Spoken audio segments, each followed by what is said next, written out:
Hi friends, welcome to AVS all in one channel.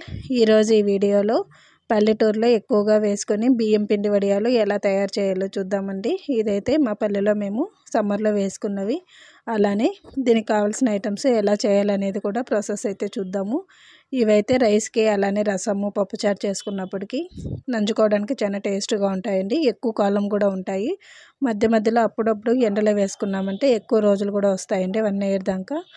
So ఇక్కడైతే నేను rice 1 KG పైన తీసుకున్నామండి. ఈ రైస్ని కొంచెం సేపు నానబెట్టి ఎండకైతే వేయాలి. ఎక్కువసేపు ఆరనియాల్సిన అవసరం లేదు, జస్ట్ డ్రై అయితే చాలు. సో ఇక్కడ జీలకర్ర కూడా అంతే అండి, ఏం డస్ట్ లేకుండా బాగా నీట్గా చెరుక్కొని పెట్టుకోవాలి. ఇప్పుడు ఇక్కడైతే మేము బియ్యం పిండిని అయితే ఆడిచ్చామండి. మనము మిషన్లో వడియాలకని చెప్తే వాళ్ళే ఆడిస్తారు. సో ఇక్కడైతే బియ్యం అయితే ఆడించుకొని పెట్టుకున్నాము. చూసారు కదా, పిండి అనేది ఇలా ఉంది. సో ఇప్పుడైతే మనము ఎలా తయారు చేయాలనేది కూడా చూద్దాము. ఇక్కడైతే మేము ఒక పాత్ర పెట్టుకున్నాము. ఇదైతే మేము పొయ్యి మీద చేసామండి. ఇదైతే ఫుల్గా వాటర్ అయితే పోసుకున్నామండి. 4 గ్లాసెస్ పిండికి మనమైతే 8 గ్లాసెస్ వాటర్ అయితే తీసుకోవాలి. సో ఇప్పుడైతే నేను కప్పు మెజర్మెంట్లు అయితే చెప్పాను కదా, సేమ్ అలానే ఉంటుందండి ఏ పాత్ర తీసుకున్నా కూడా. ఇప్పుడైతే మేము ఎక్స్ట్రా వాటర్ని అయితే తీసి పక్క పెట్టుకున్నాము, ఎందుకంటే మధ్యలో కొంచెం గట్టిగా అయినా కూడా కలుపుకొని పెట్టుకోవచ్చు. ఇక్కడైతే వాటర్ అయితే మరుగుతున్నాయి కదా, మరుగుతున్న వాటర్లోకి సాల్ట్ అయితే ముందుగానే వేసుకొని మరిగించుకోవాలండి. సేమ్ ఇప్పుడు ఇలానే మనం ఆల్రెడీ రెడీ చేసి పెట్టుకున్న జీలకర్రని కూడా చల్లుకోవాలి. ఇక్కడైతే మనము సాల్ట్ అనేది టేస్ట్ చూసుకోవాలండి, అప్పుడైతేనే మనము కరెక్ట్గా ఉంటుంది. మధ్యలో యాడ్ చేసామనుకోండి టేస్ట్ అయితే ఉండదు. సో ఇప్పుడు ఇక్కడైతే నేను అంత వాటర్ అలానే జీలకర్ర అంతా బాయిల్ అయిన తర్వాత మధ్య మధ్యలో కలబెడుతూ ఉండాలండి. కలబెడుతూ మనమైతే బియ్యం పిండి అయితే వేసుకోవాలండి. సో ఇప్పుడు ఇక్కడైతే నేను పాత్ర గిన్నె చూపించాను కదా, అదే మెజర్మెంట్ అయితే తీసుకున్నాం వాటర్ కూడా. సో మధ్య మధ్యలో వేసుకుంటూ బాగా కలుపుకోవాలండి. మనమైతే రాగి ముద్ద ఎలా చేస్తామో సేమ్ అదే కన్సిస్టెన్సీ వచ్చేంత వరకు మనం బియ్యం పిండిని వేసుకుంటూ కలుపుకోవాలి. సో మధ్యలో ఉంటలు లేకుండా అలానే గట్టి పడకుండా కూడా కలబెడుతూ ఉండాలండి. అప్పుడైతేనే మనము సకినాల్లాగా ఒత్తుకోవడానికి అయితే బాగుంటుంది. సో థర్డ్ టైం కూడా పిండి అయితే యాడ్ చేస్తున్నాం కదా, ఆల్రెడీ 2 టైమ్స్ అయితే వేసామండి. ఇది థర్డ్ టైం వేసేటప్పుడు చూసారా దగ్గర పడుతుంది మనకు పిండి అనేది. మధ్య మధ్యలో కూడా ఉంటలు లేకుండా కలబెడుతూ ఉండాలండి. ఎలా పడితే అలా అయితే మనం హ్యాండిల్ చేయకూడదు. సో ఇలానే నెక్స్ట్ టైం కూడా 4th వన్ అలానే వేసుకుంటున్నాము. ఇప్పుడు వేసేటప్పుడు కూడా ఫుల్గా అయితే పట్టిందండి. ఇలా 4 బౌల్స్ అయితే వేసుకున్న తర్వాత మనమైతే ఉంటలు లేకుండా కలుపుకోవాలి. సో ఇప్పుడు ఇక్కడైతే మొత్తం అంతా పొయ్యి మీద సన్నని మంట మీద ఉంటలు లేకుండా బాగా మిక్స్ చేసుకొని కలుపుకోవాలండి. ఎక్కువ మంట పెట్టుకోకూడదు ఈ టైంలో, కింద అయితే మారుతుంది. సో అందుకనేసి ఇంకా కొంచెము పడుతుంది కాబట్టి మేము ఇంకా హాఫ్ గిన్నె అయితే యాడ్ చేసాం పిండి. సో టోటల్గా 4 కప్స్ పైన పట్టిందండి. ఇక్కడైతే మనం ఎక్స్ట్రా వాటర్ తీసుకొని పెట్టుకున్నాం కదా, ఇప్పుడైతే మనము పిండి అనేది దగ్గర పడుతున్నప్పుడు ఎక్కువ గట్టిగా అయితే యాడ్ చేసుకోవచ్చు, లేదంటే అవసరం లేదండి. సో ఇప్పుడైతే కరెక్ట్గా సరిపోయింది, అందుకనేసి మనం నీట్గా ఇంకొకసారి అయితే కలుపుకోవాలి. చూసారా, రాగి ముద్దలాగా పెట్టుకోవాలండి. ఇదైతే కొంచెం ముద్దలాగా చేసుకున్నాం అనుకోండి, మనకైతే చెక్కలాలు ఒత్తుకోవడానికి కూడా చాలా బాగుంటుంది. సో ఇప్పుడైతే మనము ఆవిరి పట్టుకోవాలండి. ఇది అంటే కొంచెం సేపు అయితే ఆవిరిలో పెట్టామనుకోండి కరెక్ట్గా ఉడికిపోతుంది.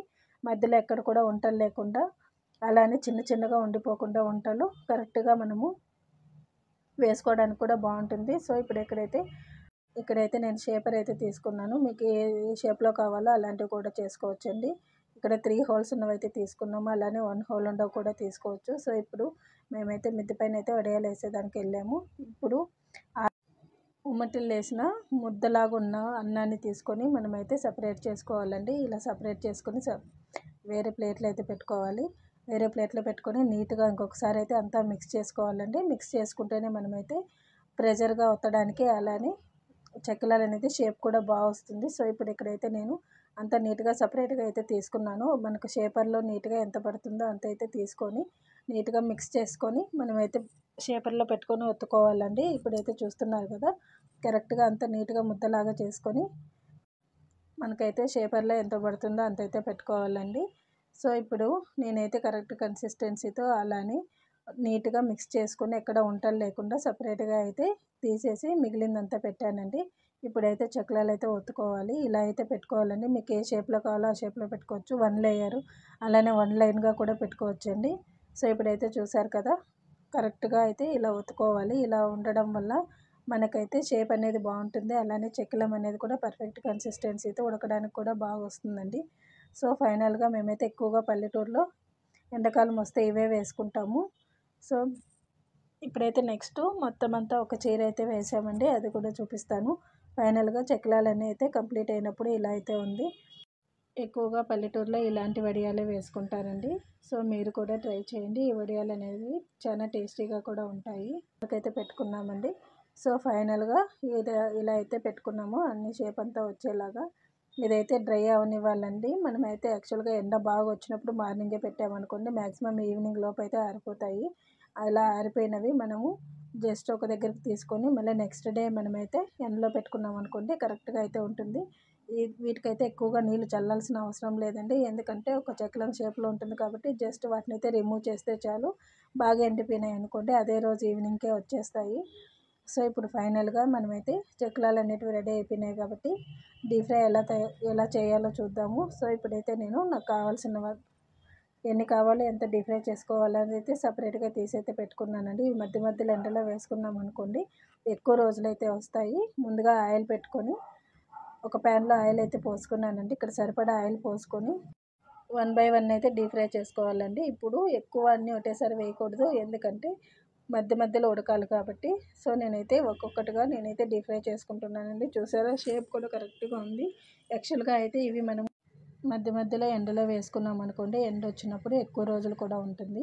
ఇప్పుడైతే నెక్స్ట్ ఉన్నది కూడా వేసుకుంటున్నానండి. ఇలా అన్నీ డీప్ ఫ్రై చేసుకున్నాం అనుకోండి, మనకైతే పప్పుచారు, రసము, అలానే ఈవినింగ్ స్నాక్స్ లాగా పిల్లలకు కూడా చాలా బాగుంటాయి. అలానే లంచ్ బాక్సెస్ కూడా కట్టి పంపించవచ్చండి స్నాక్ లాగా. సో మేమైతే పల్లెటూరులో వేసి చకినాలు అయితే ఇలా అయితే రెడీ అయినాయండి. మీరు కూడా ట్రై చేసి ఎలా ఉందో నాకైతే కామెంట్ సెక్షన్లో కామెంట్ చేయండి. ఇవైతే చెప్పాను కదా, రసము అలానే పప్పుచారు కూడా చాలా మంచి కాంబినేషను. ఫైనల్గా అయితే ఇలా అయితే నేను బాయిల్ చేసుకున్నాను, డీప్ ఫ్రై చేసుకున్నానండి. ఎక్కువసేపు డీప్ ఫ్రై చేయాల్సిన అవసరం లేదు, మీడియంగా చేసుకుంటే చాలు, తొందరగా కూడా వేగిపోతాయండి. సో ఈ వీడియో కనుక నచ్చినట్టయితే లైక్, షేర్ అండ్ సబ్స్క్రైబ్ చేయండి. కొత్తగా చూసేవాళ్ళు మా ఛానల్ సబ్స్క్రైబ్ చేసి మీ ఫ్యామిలీ మెంబర్స్కి అయితే షేర్ చేయండి. Thanks for watching this video.